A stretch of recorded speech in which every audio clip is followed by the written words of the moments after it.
You know how we all think the holiday season wraps up when the ball drops on New Year's?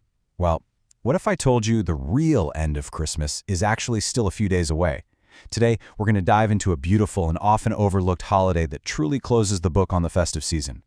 So right now, it's January 4th, 2026. Your Christmas tree might still be up, but you're probably already back in work mode, right? But here's the thing, the Christmas season doesn't officially end for another 2 days. It all culminates on January 6th with a celebration called Epiphany. So what exactly is it? Over the next few minutes, we're going to cover the actual end of Christmas, dig into the ancient story behind Epiphany, see how Americans celebrate it in all sorts of different ways, figure out what it means for your workday, and then I'll show you where you can discover even more cool holidays just like this one. Okay, let's start with the absolute basics. Epiphany, which happens every year on January 6th, is what's known as the 12th day of Christmas. Yep, from the song. It's the official grand finale to the whole season.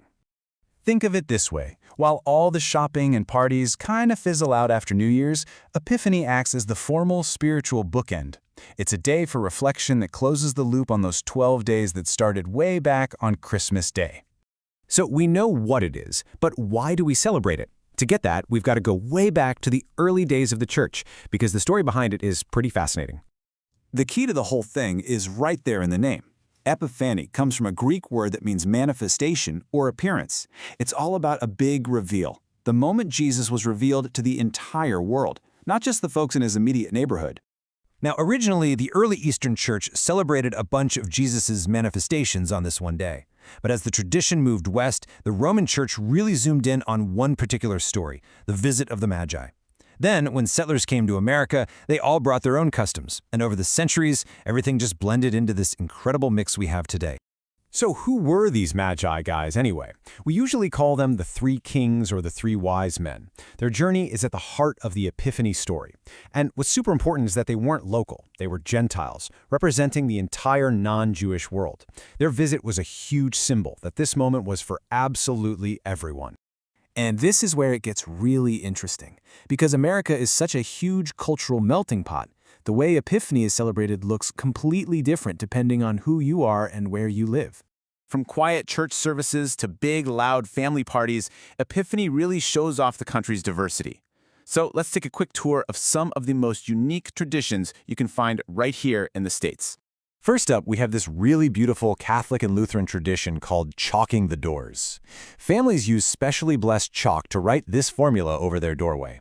The 20 and 26 mark the year, of course, and the letters C, M, B stand for the traditional names of the Magi, Casper, Melchior, and Balthasar. But they also stand for a Latin phrase, Christus Menzium Benedicat, which means, may Christ bless this house. How cool is that?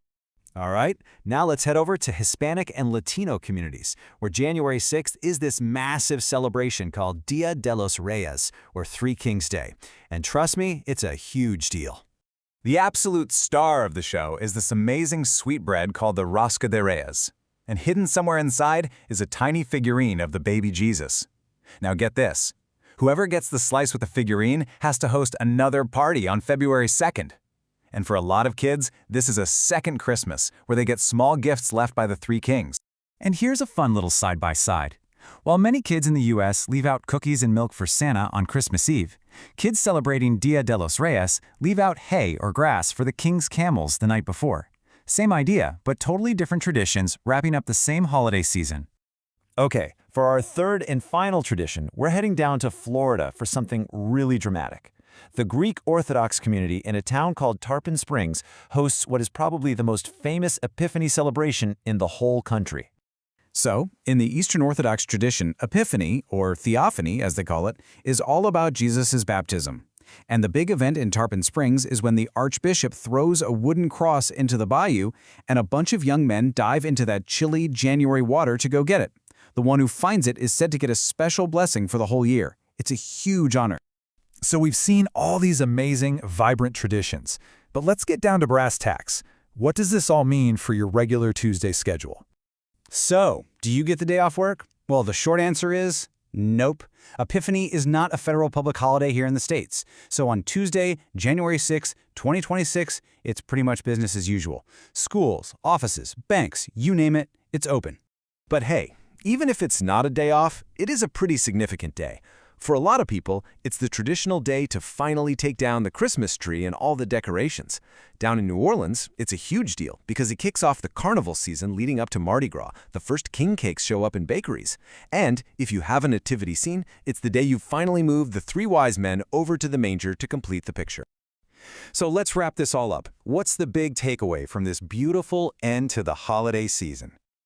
Really, Epiphany in America is this perfect blend of ancient history and living, breathing culture. It serves as this quieter, more meaningful end to the Christmas rush, reminding us of the amazing diversity of traditions that make up the country. You know, seeing how one single holiday can be celebrated in so many different ways really makes you wonder, what other fascinating traditions are out there that we don't even know about? Well, if this got your curiosity going, you should definitely check out holidaycountdown.net. You can find details on over 170 holidays just in the US, explore celebrations from all over the world, and even set a countdown to your next favorite day. It's a fantastic resource. Thanks so much for joining me for this explainer.